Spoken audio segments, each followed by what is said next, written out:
Adventisme moderne égale faux système.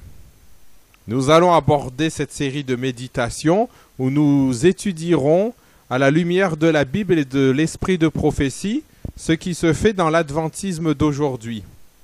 Car si le message adventiste est vrai, l'organisation officielle adventiste, elle est fausse et tout est faux dans l'adventisme moderne.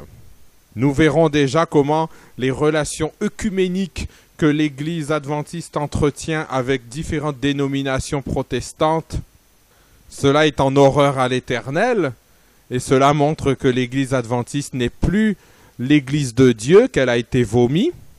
Nous verrons comment Dieu ne veut pas de l'œcuménisme et des relations interconfessionnelles avec les églises qui adorent le dimanche et non pas le sabbat, samedi. Nous verrons ensuite qu'est-ce que Dieu pense de l'Église, de l'organisation officielle actuelle. Faut-il quitter l'Église ou pas? Nous répondrons positivement, oui, il faut quitter l'Église en nous basant sur la Bible et sur l'esprit de prophétie. Nous verrons après comment tout le système adventiste est faux. Dieu n'approuve pas qu'on étudie la théologie. C'est une imposture. Nous verrons comment Dieu n'est pas d'accord avec le manuel d'église. Dieu n'approuve pas les pasteurs, la façon dont ça fonctionne actuellement. Dieu ne voulait pas qu'on base notre culte sur les prédications. Et Dieu ne nous a pas donné les mêmes consignes que celles que les pasteurs prétendent au sujet de la dîme. Nous verrons aussi comment Dieu demande qu'on prie toujours à genoux et non pas debout, ce qui fait donc que les prières qui sont faites par l'Église ne sont pas écoutées. Nous aborderons tous ces sujets et nous verrons avec quelle conviction il nous faut maintenant prendre position pour la vérité en nous éloignant de l'apostasie de l'Église officielle. Mais tout d'abord, un petit rappel au sujet de l'œcuménisme, des relations interconfessionnelles que l'Église adventiste entretient avec différentes dénominations protestantes, et ce dans beaucoup de pays. Il faut savoir que la Conférence générale a déjà signé des protocoles écrits avec la Fédération luthérienne mondiale et avec le Conseil œcuménique des Églises. C'est ce que nous lisons dans la revue adventiste de janvier-février 2001 à la page 17. Et dans beaucoup de pays, l'Église adventiste fait partie d'associations protestantes. C'est notamment le cas en France où elle fait partie de la Fédération protestante de France, mais c'est également le cas en Allemagne, en Espagne, en Italie, en Finlande, en Russie, en Pologne, en Haïti, en Chine et dans d'autres pays. Alors qu'est-ce que Dieu en pense de tout cela? Alors il nous le dit très clairement dans la Bible et dans l'esprit de prophétie d'Ellen White. Nous lisons dans 2 Corinthiens chapitre 6 à partir du verset 14. « Ne vous mettez pas avec les infidèles sous un joug étranger, car quel rapport y a-t-il entre la justice et l'iniquité, ou qu'il y a-t-il de commun entre la lumière et les ténèbres ?» Donc, qu'est-ce qu'il y a de commun avec les infidèles à la loi de Dieu qui ne respectent pas le sabbat et qui continuent de faire le dimanche? Il n'y a rien de commun entre la lumière du message des 3 anges, la lumière de ce précieux message adventiste, et le protestantisme apostat, qui reconnaît aujourd'hui l'homosexualité, ce qui est encore pire. Au verset 15, nous lisons « Quelle part a le fidèle avec l'infidèle ?» Et le Seigneur répond lui-même à cette question au verset 17. « Sortez du milieu d'eux et séparez-vous, dit le Seigneur.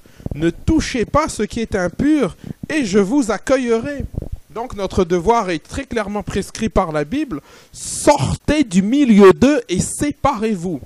Donc nous devons sortir de ce protestantisme apostat et s'en séparer. On n'a rien à faire avec eux. Dans la prophétie de l'Apocalypse, Babylone désigne la grande église romaine qui a perverti la vérité, ainsi que les filles de l'église romaine, donc toutes ces églises protestantes qui sont restées rattachées à Rome à travers le jour d'adoration qu'ils ont adopté, c'est-à-dire qu'ils ont continué de faire le jour de Rome, donc le dimanche. Et donc Babylone symbolise confusion en hébreu.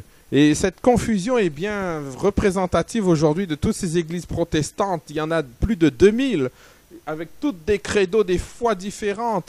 Et c'est une véritable confusion indescriptible. et ces églises protestantes qui commencent à reconnaître officiellement l'homosexualité alors que Dieu la rejette catégoriquement dans l'Ancien Testament comme dans le Nouveau Testament, eh bien justement le Seigneur nous a parlé à ce sujet dans Apocalypse chapitre 18 au verset 2 et 4. Nous lisons: elle est tombée, Babylone la grande, elle est devenue une habitation de démons, un repère de tout esprit impur, un repère de tout oiseau impur et odieux. Et au verset 4, et j'entendis du ciel une autre voix qui disait: sortez du milieu d'eux, mon peuple, afin que vous ne participiez point à ces péchés et que vous n'ayez point de part à ces fléaux. Donc notre devoir est très clairement prescrit, nous devons sortir. C'est ce que le Seigneur a fait pour le peuple adventiste au 19e siècle. Il l'a séparé des dénominations protestantes. Et ce n'est certainement pas pour qu'aujourd'hui on y retourne. Le Seigneur nous a dit sortez. Il ne nous a pas dit d'entrer dans le protestantisme, mais de sortir. C'est le contraire. Donc, quand on voit que l'organisation officielle fait le contraire de ce qui est écrit dans la Bible, on comprend donc que l'organisation officielle n'est plus du tout dans le plan de Dieu. Car Dieu ne ment pas et ne change pas. Selon ce qui est écrit dans Malachie 3, verset 6. Et l'esprit de prophétie d'Ellen White confirme cette volonté divine de ne pas du tout faire partie du protestantisme, mais au contraire de se séparer d'eux et de ne rien avoir à faire avec eux.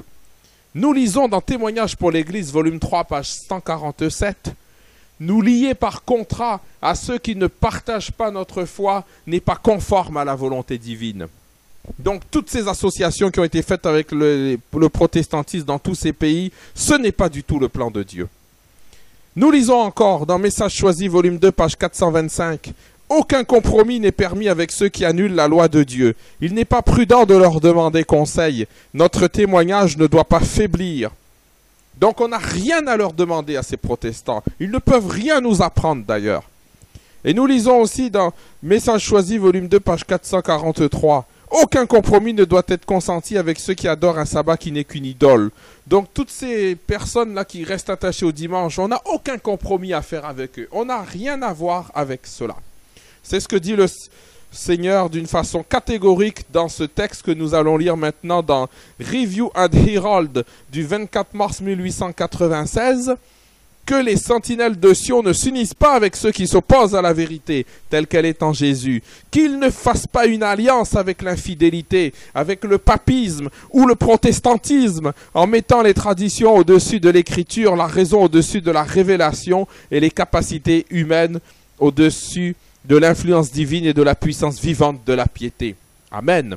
Donc, notre devoir est très clairement prescrit. On n'a pas d'alliance à faire avec les autres dénominations.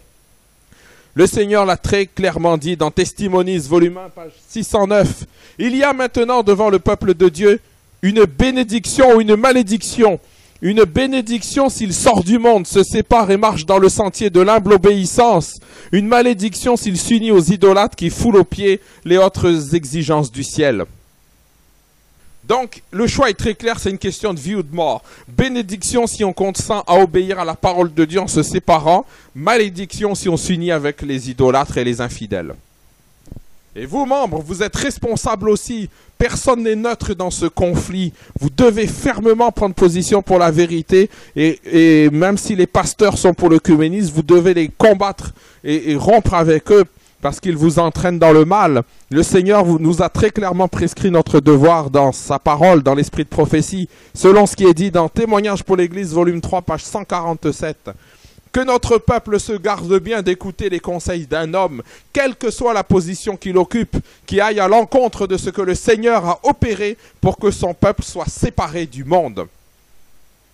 Et nous lisons aussi dans Prophètes et Rois, page 502. Lorsque des hommes s'unissent au monde, tout en invoquant une grande pureté d'intention, et préconisent l'union avec ceux qui ont toujours combattu la vérité. Rappelons-nous que les protestants ont toujours combattu le sabbat. Eh bien, qu'est-ce qu'il y est dit dans la suite de ce texte? Il faut se méfier d'eux, les éviter comme le fit Néhémie. Tout cela est inspiré par l'ennemi du bien. C'est le langage des opportunistes contre lequel nous devons nous insurger aussi farouchement aujourd'hui qu'autrefois. Que tout ce qui tend à troubler la foi du peuple de Dieu soit énergiquement combattu.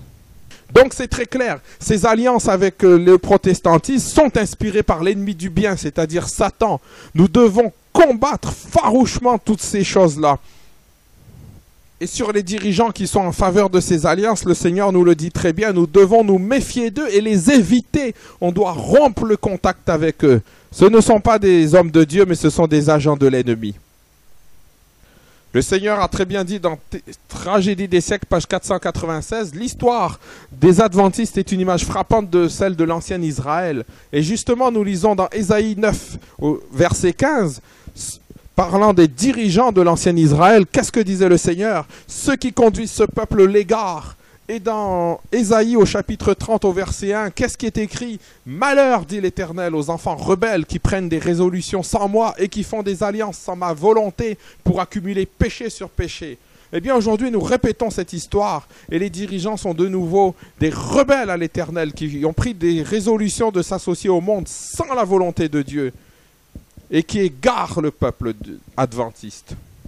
Il faut se rappeler de ce que Dieu pense du protestantisme dans la parole de Dieu. En effet, l'église de Sardes désigne le protestantisme selon la Bible. Et nous lisons dans Apocalypse chapitre 3 au verset 1.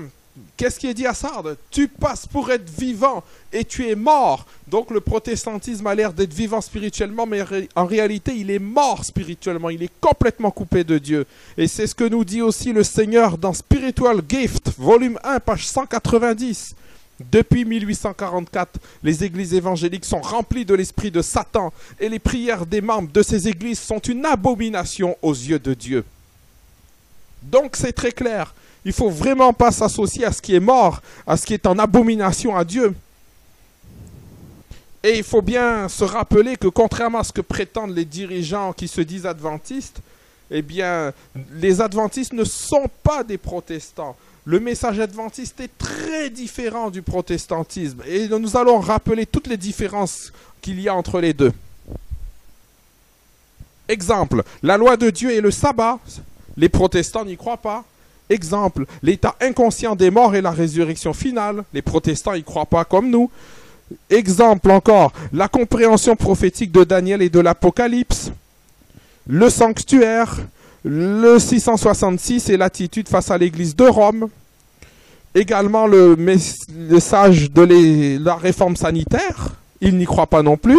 Également la position sur l'esprit de prophétie d'Ellen White. Il n'y croit pas également. Et c'est pareil pour le baptême et la Sainte Seine. Il y a des différences. Il y a aussi des différences fondamentales parce qu'il commence à reconnaître l'homosexualité alors que le véritable message de la parole de Dieu la rejette catégoriquement. Donc, on le voit, c'est pas du tout la même chose. Et donc, on n'est pas des protestants et on n'a rien à faire avec eux. C'est ce que nous dit la parole du Seigneur. Et donc, il vaut mieux obéir à Dieu plutôt qu'aux hommes, selon ce qui est dit dans les Actes, au chapitre 5, au verset 29. Donc, c'est très clair. Dieu rejette les alliances qui ont été faites avec le protestantisme. Alors maintenant, cela pose une question. Face à cette apostasie, qu'est-ce que doivent faire les véritables enfants de Dieu qui veulent rester fidèles à sa volonté? Est-ce qu'ils doivent quitter l'Église ou pas? L'Église officielle adventiste? Eh bien, le Seigneur nous répond dans sa parole, dans la Bible et dans l'esprit de prophétie d'Ellen White, et c'est ce que nous verrons lors de notre prochaine méditation. Mais pour conclure, nous allons relire un de ces textes qui condamne catégoriquement les alliances qui ont été faites avec le monde protestant. 2 Corinthiens, chapitre 6, versets 14, 15 et 17. « Ne vous mettez pas avec les infidèles sous un joug étranger, car quel rapport il y a-t-il entre la justice et l'iniquité? Ou qu'il y a-t-il de commun entre la lumière et les ténèbres? Quelle part a le fidèle avec l'infidèle? C'est pourquoi, sortez du milieu d'eux et séparez-vous, dit le Seigneur. Ne touchez pas à ce qui est impur et je vous accueillerai. Amen. » Et voici aussi un texte de l'esprit de prophétie d'Ellen White, témoignage pour l'Église, volume 3, page 147, à méditer. Que notre peuple ait bien soin de ne pas minimiser l'importance du sabbat en s'unissant aux incroyants, qu'ils craignent de se détourner des principes de notre foi avec l'idée que ce n'est pas mal de se conformer au monde, qu'ils se gardent bien d'écouter les conseils d'un homme, quelle que soit la position qu'il occupe, qui aille à l'encontre de ce que le Seigneur a opéré pour que son peuple soit séparé du monde. Amen.